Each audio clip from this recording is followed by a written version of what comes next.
but you're not quite there, but you can like eat again, and you want to get back to doing what you do, but you know you quite can't. It's sort of where I am every day. And God bless Terry Ford. He calls me up every morning. He's like, "How you doing, man?" And I'm like, "I'm doing like I was doing," it's a good thing. It's a good thing. And I told him if I can feel this way through the 8-week cycle of chemotherapy, then I'm going to come out of that part of all this. There's still a long road ahead once chemo's done, but I'm going to be okay. But in all seriousness, man, we were up at Duke yesterday for some more treatment and a little check in with the medical team, and we're doing okay. We're doing okay. So that's all I can ask for. Yeah, and since you've been I'm keeping one eye on few 100 things happening here in the little burg while you were off yesterday. We got a recruiting class that came in top 15. We'll start there. You flipped a 4-star edge kid from Michigan to South Carolina and held on to all yours. And look, it doesn't make 4-8 any better, Jay, but that going through the season you just did and to hold on to all of your early commits and flip a highly touted edge kid, that's not a bad day. Yeah, and it's nice. Julian Walker's the kid they flipped. Of course, his dad on Shane Beamer's staff, and so he knows the Gamecocks well, even though you wouldn't call him a Columbia native. He's not.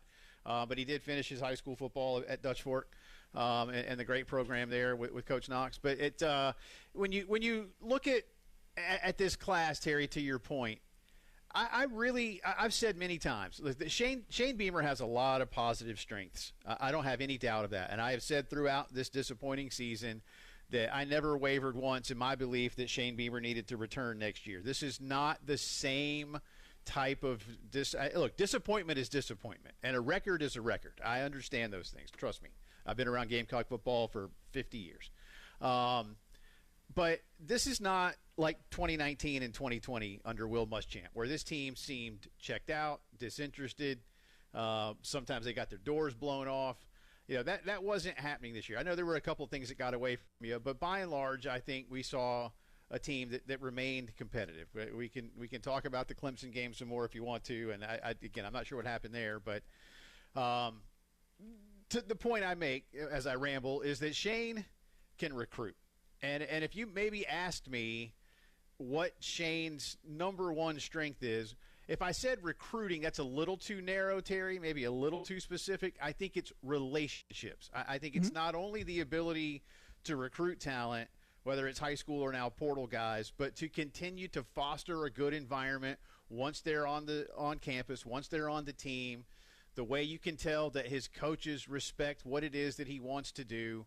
I think that's Shane's number one strength, and I think that matters when you're trying to corral 100 football players and 10 full-time assistants, and Lord knows these days how many analysts and just those that help you out, nutrition and strength and recruiting and all those kind of things.